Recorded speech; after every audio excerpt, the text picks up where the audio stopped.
of foradvisorsonly.com, a website for discussion amongst insurance agents and people involved in the insurance and financial services industry in Canada. Welcome to the Meet the Masters Insurance webinar series. This is the first of what we expect to be a great many webinars with Canadians who've dedicated their careers to learning the art and science of insurance sales and service. Webinars in the series are now scheduled through June of this year, and dates are being added for new speakers regularly, several per day, and we expect this to be an evergreen project. What I mean by that is that we expect that there will always be new masters of insurance coming to the fore, and that their wisdom and information, knowledge should be recorded for posterity. And our intention is for this to go on for as long as people wish to maintain it. Over the years, I've observed that every successful insurance agent whom I've ever met has succeeded differently, even if they're in the same field, deal with similar clients, and even if they're related to each other or in business together. That's what makes the sale and service of insurance one of the best careers that I can imagine.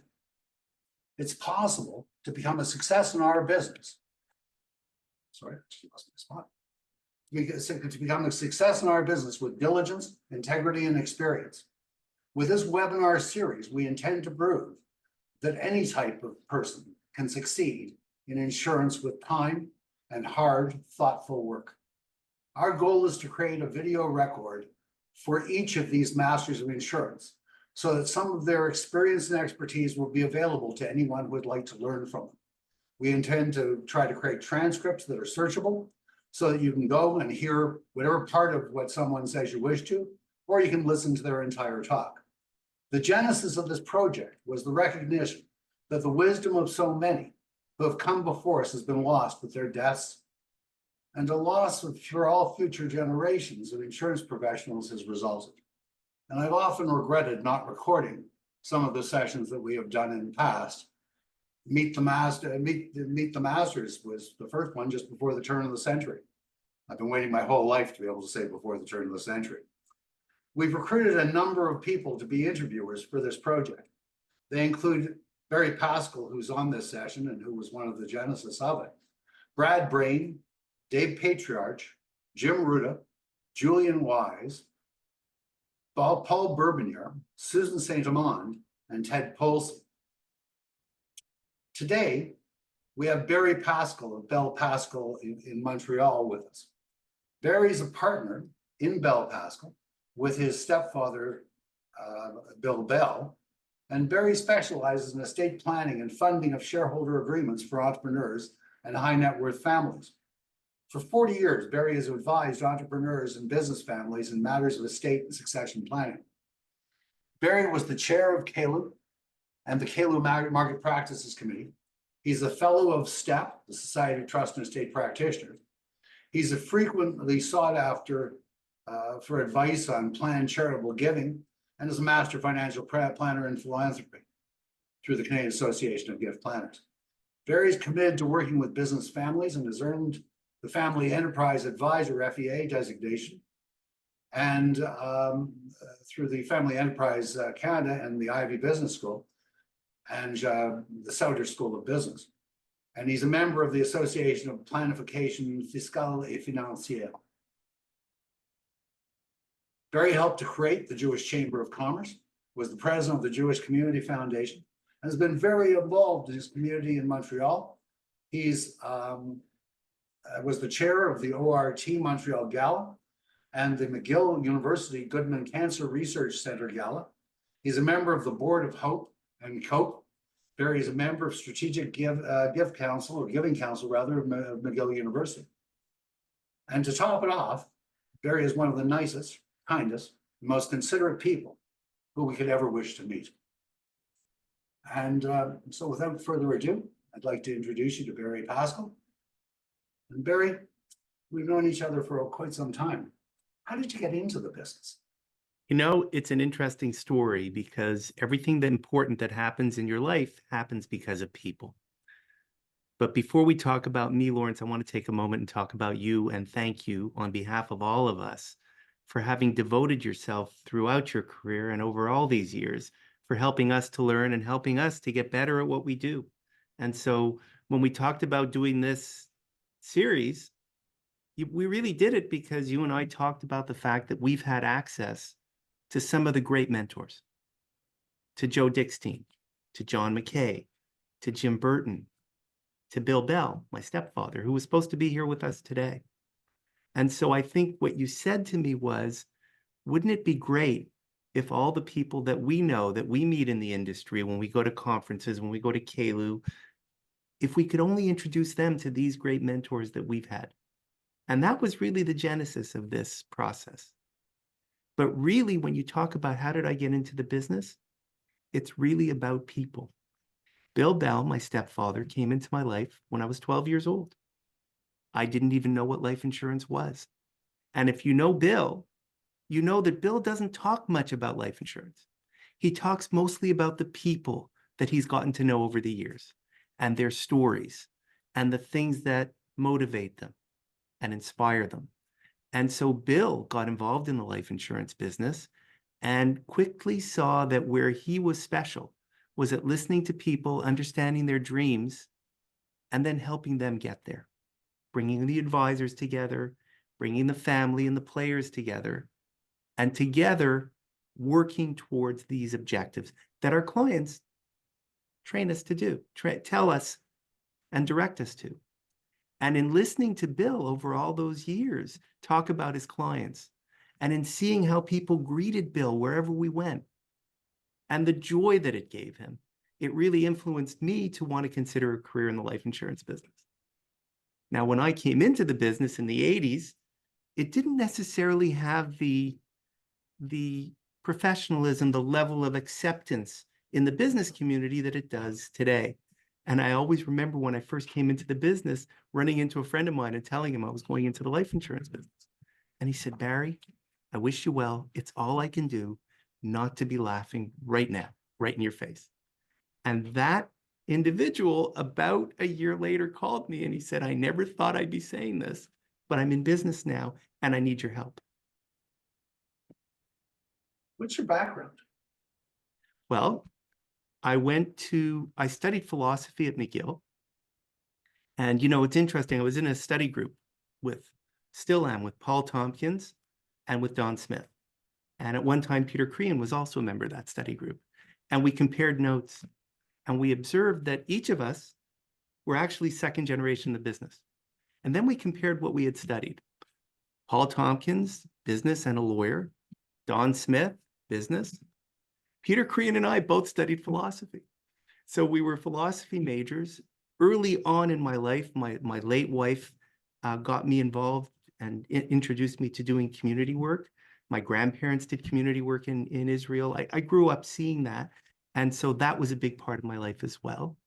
And so that's kind of where it started. When I was in school, I worked in retail and I had great experience working in retail, dealing with many of the people that I later dealt with when I came into business. But it exposed me to how people are up close and how they make decisions and the ability to listen to them. So that's kind of my background. That's where I come from. Somehow I have a feeling that you didn't start with high net worth families and big sales. How did you actually start in the business? What sort of clients? Where did you go looking at first? The first, It seemed to me to be a student of life, Barry, and a professional student to some extent. You're always learning. What did you do to learn about the business when you started? well, when I started with Bill, because originally I was at London Life, and Bill had his own office at London Life independently. And Bill said, there's a great opportunity in living benefits. Why don't you learn about disability insurance?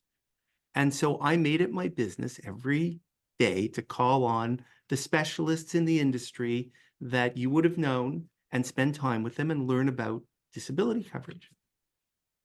And so then I started having this tradition of spending time with specialists. So that led to two things. First of all, I started doing a little bit of that type of business. But then one day, Bill had a case, and he said, I'm going to see a client, and it's about disability insurance. And it's not my area. I don't know what to do. And I don't know, maybe I have to call someone. And I said, Bill, I can go with you. And so we went together, and it was the first time that Bill and I went to a case together. Because until then, I had been at London Life. Bill was doing his own thing. Then he set up his own office independently. And then he asked me to join him if I wanted, but we were working in silos separately. Now he invited me to go to a meeting with him. So we go to the meeting together, and we have this conversation with the client. And I'll never forget, the client he was a lovely, lovely man, a brilliant man, but very impatient. And at one point he cut me off and said, yeah, I see how it works. And Bill told me after, I said, well, great. So please tell me. And as soon as he tried to summarize how it worked, he realized he had more questions than answers. And then that turned into a great meeting, a great opportunity for the client and for us. And then when we left, Bill said, you know, Barry, this could work. Why don't we do things together? And so I always say I spent the first 10 years in my career carrying Bill's briefcase, and we would go to meetings together. And then we would come back to the office, and I would do the technical part, and I would prepare the file, and I would deal with the lawyers and the accountants, sometimes the underwriters, and Bill would be dealing with clients and creating new opportunities. So how technical are you? And let me ask you another question. After that, how technical do you get with your clients? And was it always that way? Well, how technical you get with your clients is really the Joe Dickstein question. And you know the story of the phone book, but I'm going to share it with you. One of the first very large files that I got to work on, I was the second chair, if you will. I was supporting Bill in the technical function. We had a tax team working with us. We had an actuarial team working with us. And we had Joe Dickstein working directly on the file. And my job was to integrate all of this technical information. And in those days, we used 11 by 17 fan-fold computer paper. And I had a stack like this of numbers and analysis and tax numbers. And we were preparing for the meeting. And Joe looked at me and he said, Barry, I want you to think of that stack of information as the phone book. And he said, and it's your job to know the phone book inside out, every page of it, all the details, the tax, the shareholders agreement, the numbers, the product, all those implications. That's your job. He says, but please never show the phone book to the client. It's your job to know it. It's for you. And you might find that the client's advisors might want to see part of that phone book, either in this meeting or in another meeting. You might have to refer to the phone book, but the phone book is for you. So when you say, how technical am I? I'm very technical in the preparation stage, and I'm very plain English in the meeting stage, because it's all about the ability to ask simple questions about important issues. So what do you see your job as? I think my job is to listen, translate, and then try and simplify. So very often I'll get a call and the client thinks that they know exactly what it is that they need. And my job is to sit with them. And incidentally, we're here today online. And certainly as we went through COVID, many of us moved online, and we've had family meetings online, and we've had technical meetings and client meetings online. But I still lean towards being there in person. So I like being with people together, live. And so what I found is, I remember once sitting down with a client, and before I even hit the chair, he said to me, well, I'm so glad you're here. His accountant was in the room. He brought you here. And I know exactly what I hadn't even hit the chair yet. I know exactly what I want. And then I noticed someone said, give us an example of a simple question. And so the simple question that I asked that client was, I said, you know, it's so great that you know exactly what you need, because that's very helpful to us. But let me just ask you, And I asked him what Joe Dickstein always asked everybody, tell me how you got here. How did you build this? And then he shared his story. And in sharing his story, as he reflected on what he went through in building this business, it reminded him of what his priorities were. And it reminded him of the things that he could do that maybe the next generation couldn't do, and where he had to fill the gaps in. And it also pointed out to him the things that he might not be able to do that the next generation will be able to do, and how he can match those skill sets and then build an estate plan that would accommodate that. How long, well, let me ask you sort of a two-part question then. How much of your business is Bell Pascal? It is you and Bill, not just you or not just Bill. And how has it changed over the past decade? Because Bill, as we all are, has aged a decade in the past decade. Well, as you know, Bill is ageless. Bill, His Bill glass. still is, he's still active in the business. He doesn't spend as much time in the business as before. When we began, I literally only ever carried Bill's briefcase. And then what would happen is either friends of mine who were professionals or professionals that we would meet would call me with technical questions. And they'd say, somebody just left this 50-pound proposal on my client's desk, which went to the partner's desk that I work for, who gave it to me. Could you please come over and translate this to plain English? And then accidentally, that started to become an activity for me, an important part of my business. Because if you have the discipline to go and be helpful, you know, Dan Sullivan has a great expression. If you can't be busy, be helpful. And so I would go and spend time with professionals who were having these presentations and recommendations dropped on their desk, often to their clients, without the courtesy of a private discussion. And I would spend time with them and I would decode all of this. And sometimes I wouldn't be invited to participate in the file. And sometimes they'd say, you know, based on our conversation today, I think we need to take this in a different direction. And that became a fantastic source of relationships and of new clients for me. So over the years, I was always able to do 3 different types of things. I had the work that I did with Bill.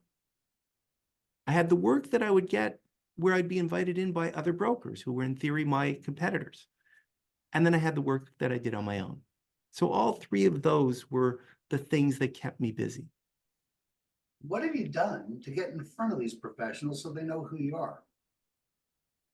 Well, sometimes things happen in life that seem like they're going to be terrible challenges, insurmountable challenges. And, you know, if you're calm and you think it through, sometimes they're great opportunities. So one of the great examples I can share on that would be 1995, April 1995. I was in my office. I got a phone call from a lawyer. We had just completed a file. And they said, did you see the new tax regulations? It seems that section 164.6, the ability to carry back a loss and use the capital dividend account in a certain way, is not going to work anymore. It seems like those losses are going to be stopped. And you might remember, this is long enough ago, pre-internet, where people had tax services. I said, look, I'm not aware of this change. This is a Friday afternoon. Let me call Bill Strain, who at that time was PPI's leader of their tax group and also CALU's leader of taxation.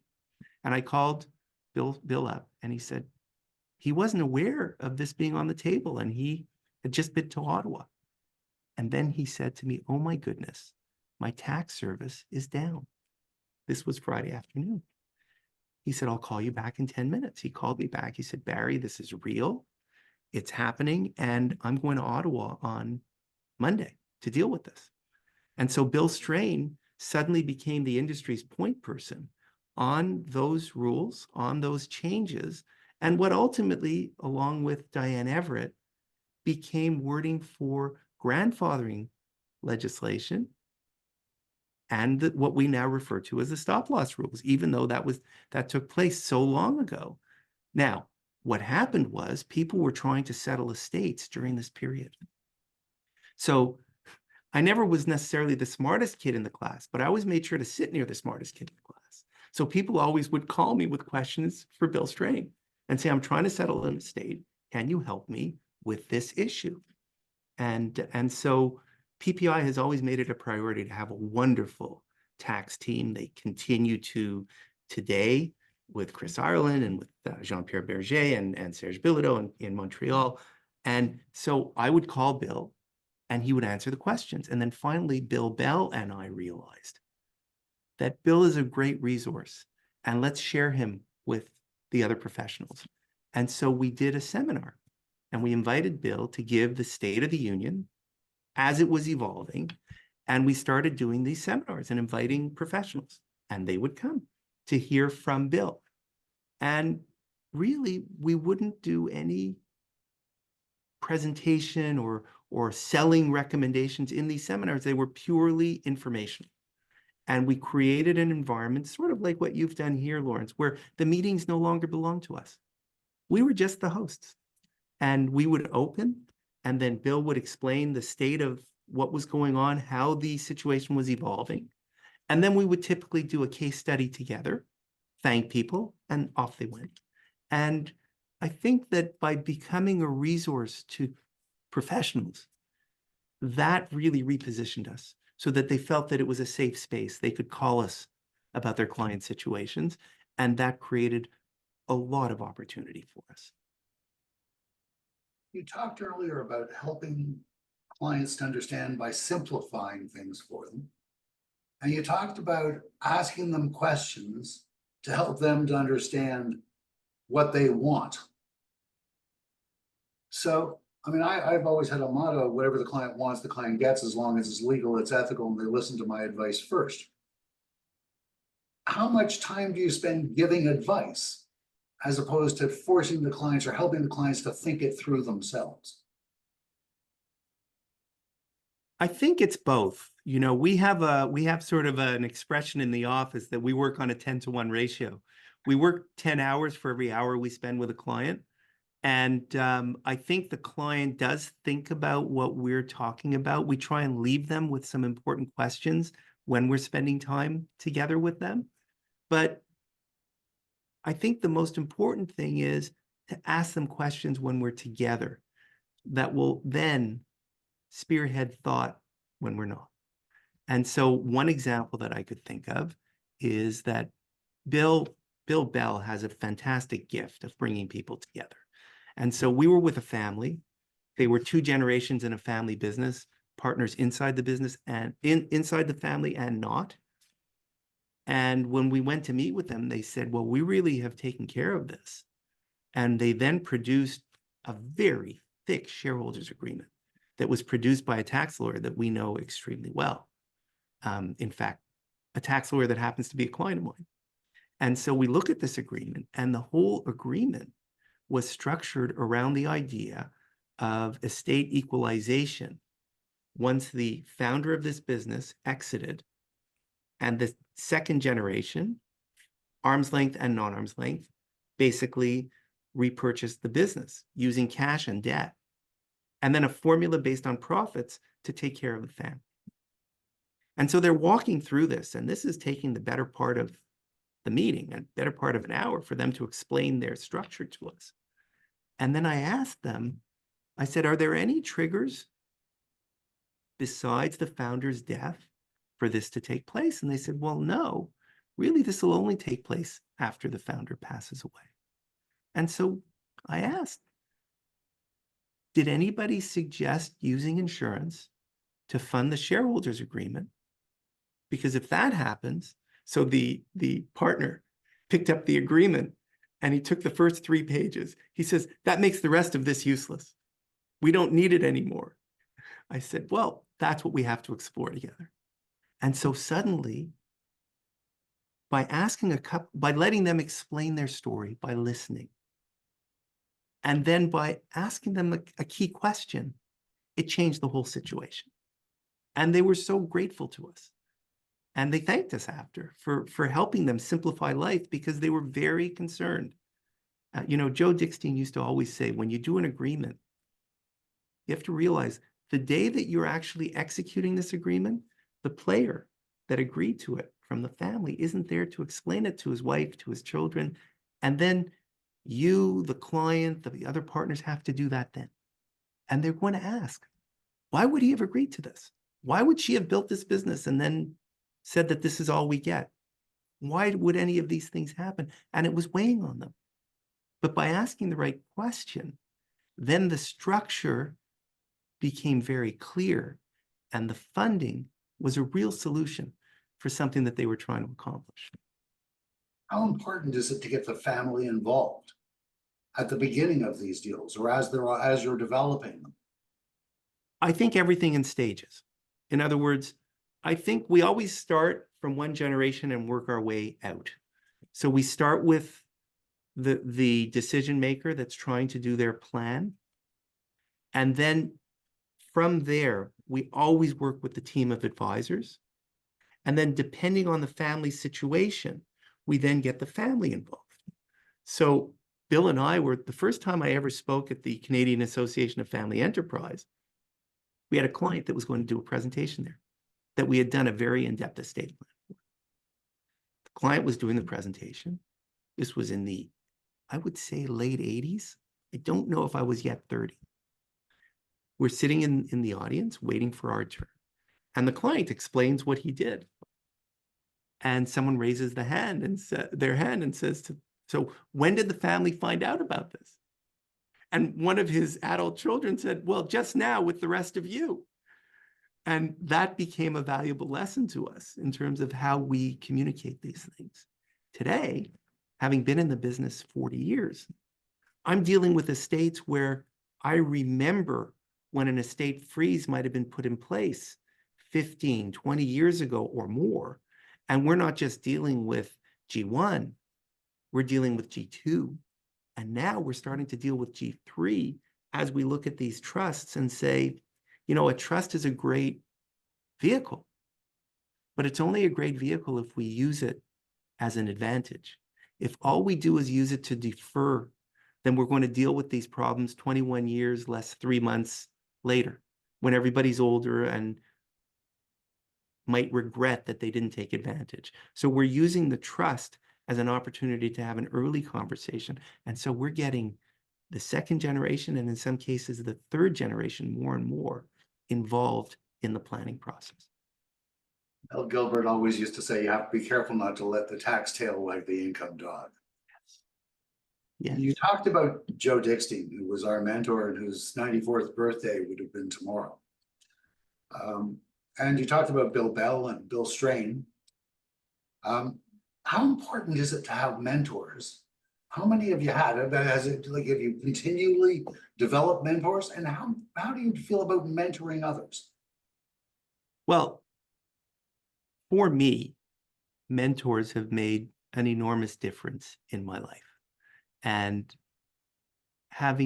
because I'm so grateful for having received that help, I never refuse an opportunity if someone calls on me for help. And sometimes they've asked me to work with them on cases. And sometimes they've just asked me for advice, and I just wish them well and say, good luck. But one of the nicest stories where I got to mentor was a gentleman who passed away a number of years ago. He was much older than me, and he called me up, and he was a very devoted insurance advisor, but very, very jargon oriented. And he called me up and he said, I have this case and the gentleman is this old, and how do you compete with an $8,000 T100? So I just jokingly said, well, I think with a $50,000 universal life. And he said, are you free to get together tomorrow? And we got together, and we really realized it was really not a discussion about product that we had to have, but we got into a very in-depth planning situation with clients. And that evolved into a relationship where whenever he had a complex case, he would bring me in. And then I'll never forget, years later, we did a file. And we finished with the clients. And we left the building, client's building. And we were in the parking lot. And I said goodbye to him. And I turned to walk away. And he said, Pascal. He called me over. And he put his hands on both my shoulders. And he said, I just want you to know that was the largest case of my career. And he kissed me on the forehead. And I still get chills when I tell this story. What a privilege it was for me to have that relationship with him and that friendship and to have grown together. And so I never refuse an opportunity to give help if I'm asked, because it's the greatest privilege. You know, when we do community work and we ask people to consider a donation, we always say, it's the greatest privilege not to have to ask for help, but to be asked for help. You've said something very important. You've said it 3 times now, which is when people come to you and ask you to mentor them, they ask you to speak with them. So how important is it for people to go looking for the right mentor and to speak with as many people as they can while trying to find the right fit? You know, I think you meet mentors every day in different areas if you're open to it.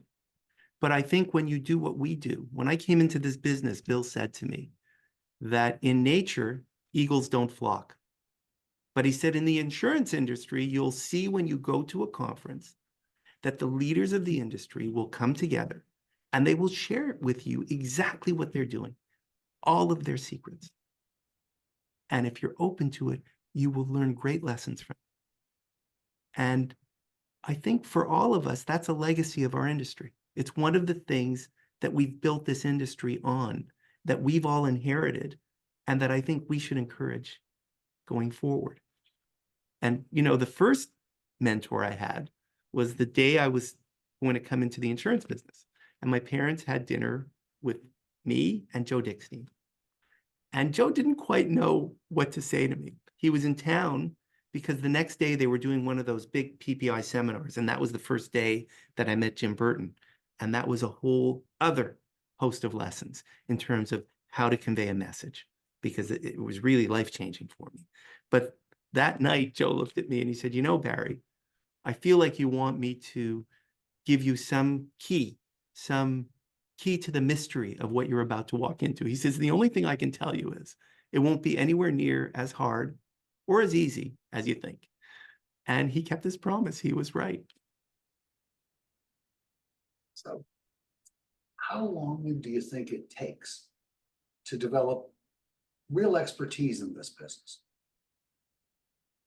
Well, any of us who have read Malcolm Gladwell say 10,000 hours, right?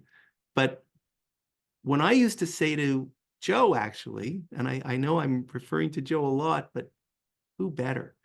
When I was newer in the business, sometimes I'd say to Joe, well, Joe, look, I don't have as much experience as everyone else here. And Joe would say to me, Barry, 3 years of good experience is much more valuable than 10 years of the same experience. And so I think you can develop expertise from the first day if you're curious and you make sure to recruit the experts that can give you the information that you don't have. Bill Bell always says, it's not about having the answer. It's about knowing who to call to get the answer. And when a client asks us a question, that's an opportunity, especially when we don't know the answer, to say, I'm going to find out. So there are 3 different types of experts you're talking about. There are experts at your MGA or your company, in your case, PPI. There are experts who are outsiders, who are professionals in their fields. And there are experts who are in our business. The first people, the people at the MGA, you don't necessarily pay. They come with your doing business for the MGA a lot of the time. Not always, but a lot of the time. Right. How do you feel about paying others or splitting cases with others when they're the experts? I think if you're creating an opportunity that you wouldn't have had, then I'd rather have half of a great opportunity than 100% of no opportunity. And so I think you have to be prepared to be both on the giving end and the receiving end of shared business and of learning. And sometimes you sit with an expert and they charge for their time. And in general, what I've learned is it's rare when you go to good people that the benefit doesn't outweigh the cost. I think that's very true. At least in my experience, it has been.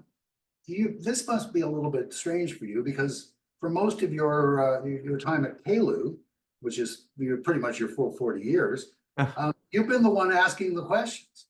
You've been the guy on the stage with the specialists, with the teams, with your study group, which, by the way, we know as Peter, Paul, and Barry.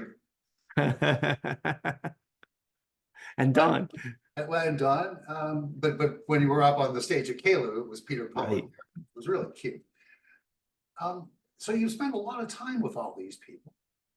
You've invested a lot of your knowledge in helping others. How worried are you that other people might eat your lunch? You know, in the 90s, there was a change in the rules around trusts. You'll remember. And there was a great opportunity, and I was working with some very senior tax people on distributing capital that was in trusts and replacing the income with insured annuities. And it was a terrific source of business, and it was fascinating. I was meeting families. I think I told you, I got to deal with one trust that was created before the turn of the century, the other century. It was so old that it had wording that excluded female heirs. So if there was a female member of the family that was due to inherit from this trust, the funds would be given to her husband rather than to her. And I'll never forget that the late William Stavert that I was doing work with on one of those cases had to go and have the trust varied because it was a counter to public order. And Bill Strain helped me a lot on the technical part of those changes. And Bill Bell and I had a lot of cases in this area, but it was overlooked by most of the industry. I was asked to speak at a conference, and I felt this was important to share. So I called Bill Strain and I said, Bill, I have these slides. I'd like to share this idea. Do you think I'm sharing too much? And Bill said, look, Barry, share everything you can. It's always positive. People always benefit, and good always comes of it. And he says, the ones that want to hurt you, he says, they're not going to get any benefit from this because they're not open to sharing. So he says, give them your ideas, give them your slides. What are they going to do with it? It's the ones that are open. Those are the ones that you want to reach. And those are the ones that when you share with, great things always happen. Whether they do things on their own for clients or they do things with you together, it's all good. It's all positive. Bobby Kleiman from the Jewish Community Foundation, who's nationally one of the trailblazers in planned giving, always said when people come to meet with him, when he's at the foundation, he considers it a win if they give charity. Whether they give charity through the Jewish Community Foundation or through some completely unrelated charity, he considers it to be a win. And I've tried to take that philosophy to heart and always try and be helpful, whether it means that I'm going to be involved in this situation or it's going to create a great situation for another group of people. So I think it's win-win. You've spent a lot of time helping others in your career. And part of that is teaching at a professional level, professional school, without compensation. Tell us about that. Well, many years ago, Claude Menard, who was Andre Couture's predecessor at PPI, called me up and he said, I'm doing the Francophone sections for the Quebec Order of Accountants course on insurance, which was, if I'm not mistaken, developed out west through the Zlotniks, the actual course material. He said, would you feel about doing the Anglophone sections in Montreal? And I remember jokingly say, well, how much do I have to pay? And he said, well, actually, they do give you a little honorarium. But in those days, I actually had to get an in-focus projector And so I used to rent the projector for more than the honorarium cost. But, you know, Lawrence, you're the one that said this to me all those years ago. Nothing makes you understand a subject better than if you have to prepare to teach it.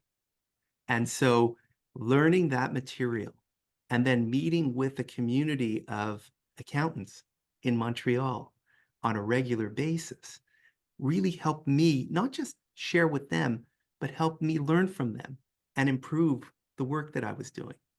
It created fantastic opportunities in terms of work that we were able to do together. But that really wasn't my intention. My intention was to have a positive impact and see how we could build relationships. It actually went straight to the bottom line, but we didn't know that in advance. And I'll share one more interesting story with you. I had a very complex file about, I guess, 15 years ago. And Romeo Vitagliano, PPI's underwriting specialist, was involved. And financially, it was very difficult to explain because the structure spanned over several countries. And we were trying to get the insurance approved. And we developed very detailed memos to explain the structure and justify the requirement. I come to the second session. We did an introductory and we did an advanced. I come to the advanced session, and one of the members of my class from the previous is there waiting outside. And he said, I have to tell you, I was watching you present last time. And I was thinking, well, he's a good presenter, but I wonder what his work is really like. He says, but I'm an accountant who works in underwriting at one of the reinsurance companies. And your file came across my desk. And he said how impressed he was. I said, how did I do? He said, you got an A. And you really don't know. And I've watched my dad, Bill, do this over the years. You help people because you want to help. And in doing so, great things happen. You don't know where, you don't know when, but it's always positive. It's always worthwhile. One of the nicest stories I'll share with you about giving was I was going, and this is not about the insurance industry, but this is about life. It's something that really touched me. I was walking, my mom always tells the story that when she was walking with my son through the tunnel at Westmount Square, there was a guy playing guitar. He was just a little boy, and she put some money in. And he said to her, Nana, why did you put that money in the man's guitar case? And she said, well, he plays music every day. And then with the money that we give him, he goes home and he buys his family dinner. Did you like the music? He said, yeah, it was really nice. And then they're walking and his little mind is thinking, and he said, Nana, did you give the man enough for dessert? And it changed me forever. So now here I am years later, and I'm trying to park at Harry Rosen on Peel Street in Montreal, downtown Montreal. And I can't find a spot. And there's this guy in a red ski jacket across the street, and he's waving at me furiously. So I roll down my window. He says, this spot is for you. So I pull into the spot.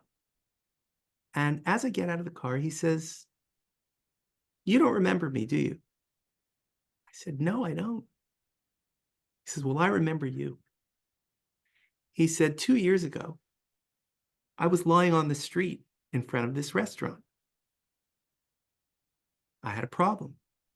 And you were going somewhere with your son. And I'll never forget, you brought me dinner here on the street. And he said, here I am. It's 2 years later. I'm 18 months sober. And this restaurant got me this jacket, and they let me park cars for them on the street. And I said, oh my goodness, that's so beautiful. I was so honored. I felt the tears welling up in my eyes. And I reached into my pocket because I wanted to tip him. And he said, oh no, this is my turn.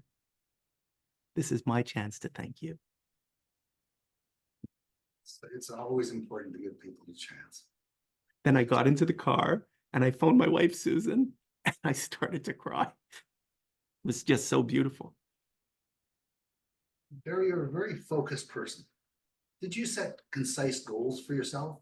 How did they change over time? I'm trying to learn to be more focused on specific objectives.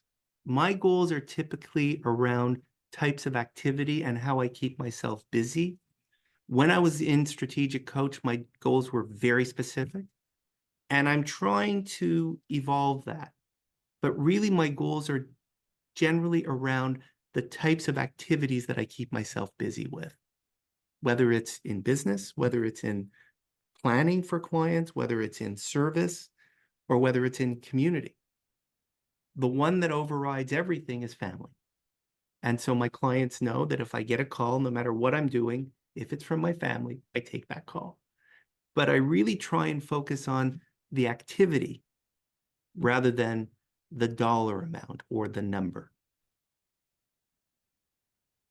This unfortunately might be a little bit of a curveball. You spoke of Felice, your late wife. What do people need to know about, oh dear, what we go through when a spouse dies? Well, you know, Joe Dickstein used to always say, if you want to be in this business, you have to build your balance sheet. You have to be ready because stuff happens. I met my late wife Felice when I was 14 years old. So it's not like some things reminded me of her. Everything reminded me of her. She was the most positive influence I could ever ask for. She was spectacular, brilliant, wonderful. And really, I'm so grateful to her because everything great that's happened in my life, I credit to her.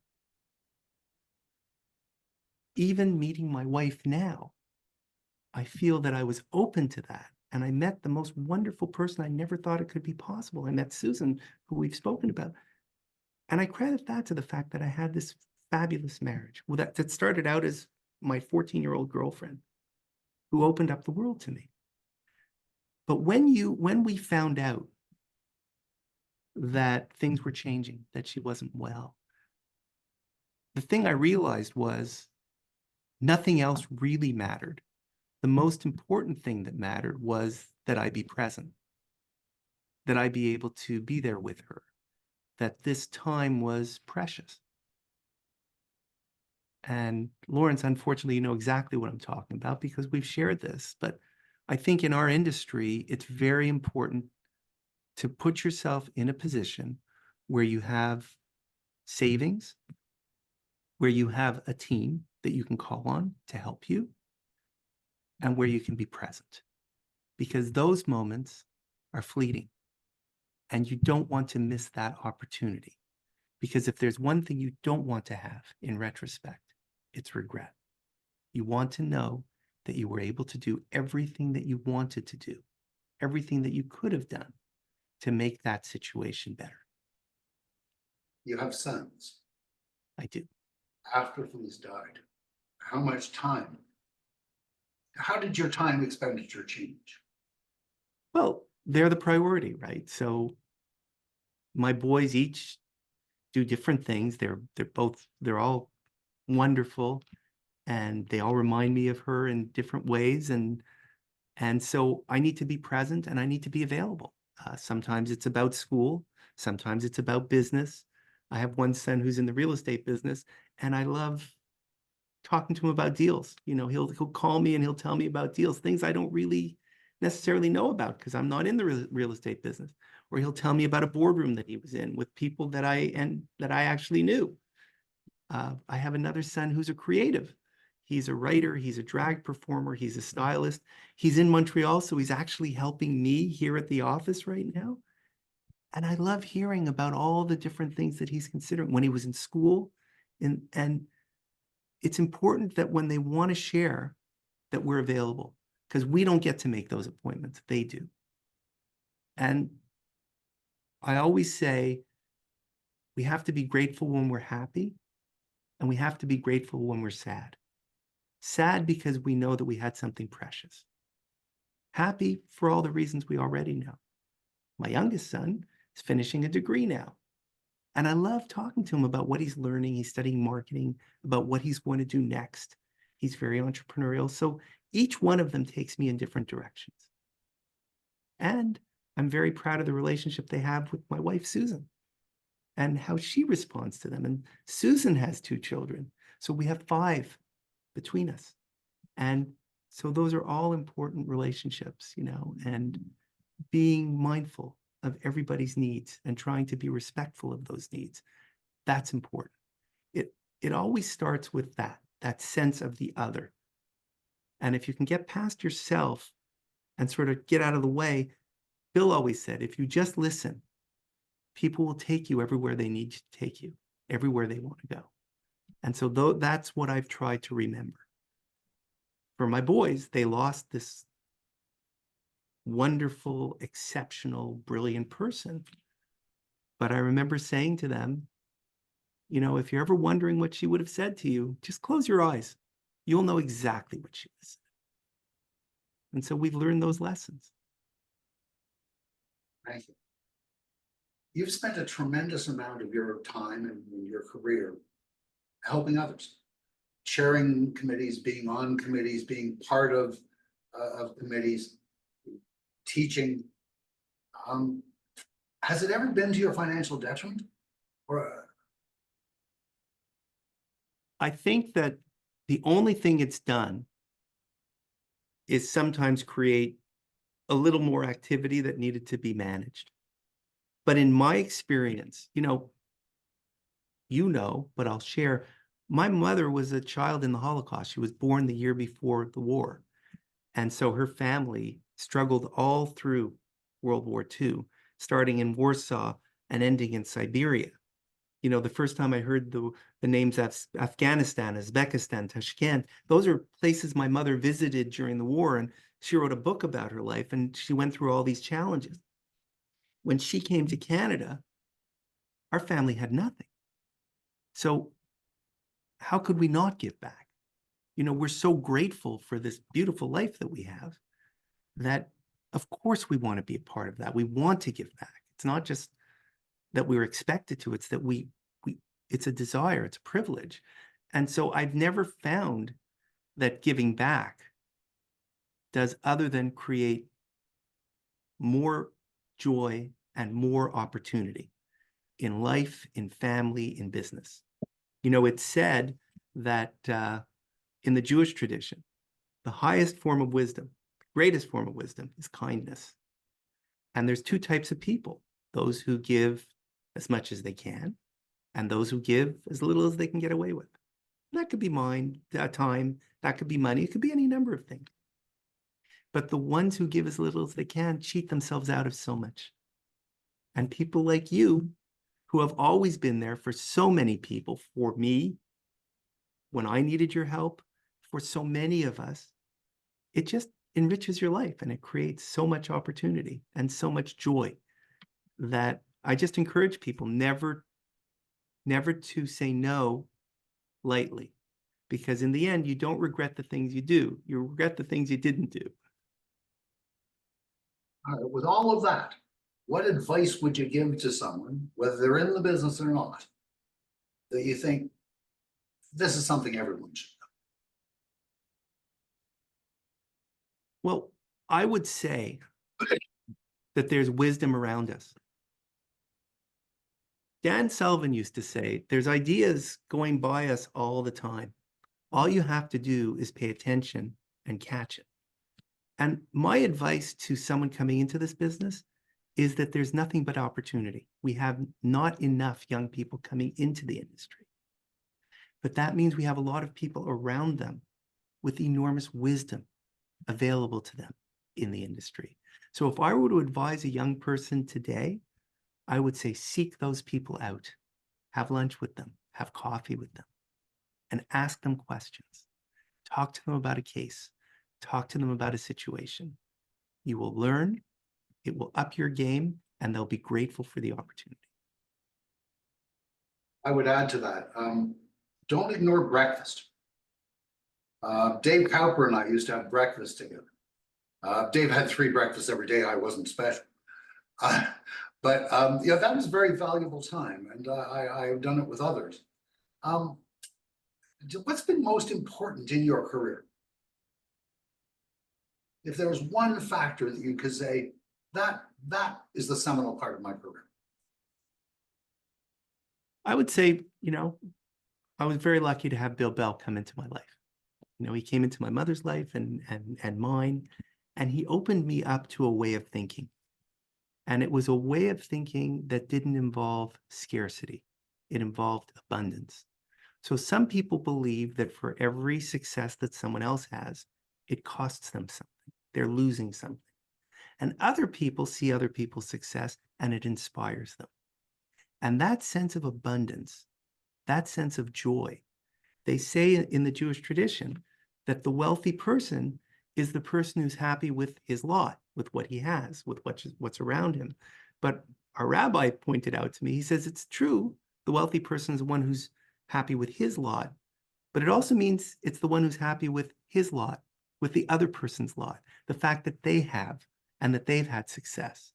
And so I think I learned that lesson from Bill, and that opened me up to working with other people, to learning from other people, and to making unbelievable lifelong friends like you, Lawrence. Thank you. Just as a bit of a closer, I'd like to tell you about what's coming forward. Next week on February the 1st, we have Zoltan Barzo, who happens to be Krista, who's helping us father. Zoltan is a group specialist and probably one of the best in his business. Then Charlie Peelsticker, Manette Malevsky, Brian Henley from St. John's, Newfoundland, Cindy Bowden, Ted Polsey, Terry Zavitz, Dave Patriarch. Then I'm being interviewed. Then Neil Payton from The Edge, Bob Fleischacker, Gaston Goulet, Mario Malatesta, Mildred Davis. Then a gap of 1 week still to be filled, Micheline Veras, Susan Cracy, David Hull, and Jeffrey Hull the following week, and that takes us to June 6th. And then later on during the summer, we've booked Gordon Cowan and Gord Hart. So a wonderful schedule so far. More people to be booked. There are about 130 people on my list so far. I note that I don't know everybody. Right now, I think it's Ted Polsey, Ken. Ken is asking who's going to be interviewing me. The nature of this is that we try to find masters of insurance. If you know of a master of insurance, let me know. Let one of the other moderators know, Susan St. Amand, Paul Bourbonniere, Julian Wise, Barry, Brad Brain, Jim Baruta. Let one of them know. This is an open format program. We intend it to go on indefinitely, and we intend this wealth of knowledge to be available to anyone who wants to find it, whether they're in the business or not. Ken McCoy has asked me to mention that For Advisors Only has a Facebook group, in addition to the website foradvisorsonly.com. And you're welcome to join us. You can sign up at the same link for any of the future webinars. If you have any questions for us, please let us know. There'll be a transcript available if I can figure out how to make it work. We're doing this essentially on zero budget. So it's not professional, as you could tell. I appreciate Krista's help because I'm pretty much incompetent at this. And I appreciate Barry for stepping in on his own. Bill unfortunately had a really bad technical problem. His building in the condo in Florida is having exterior wall construction, and you can't even hear him on the phone, let alone on a video chat. So we'll reschedule Bill for when he's back in Montreal and home and in a quieter environment, and we'll get his wisdom as well. Thank you very much. Join us next week for Zoltan Barzo, and we look forward to hearing from you. Thank you, Barry. Thank you so much, Lawrence. Thank you, everybody.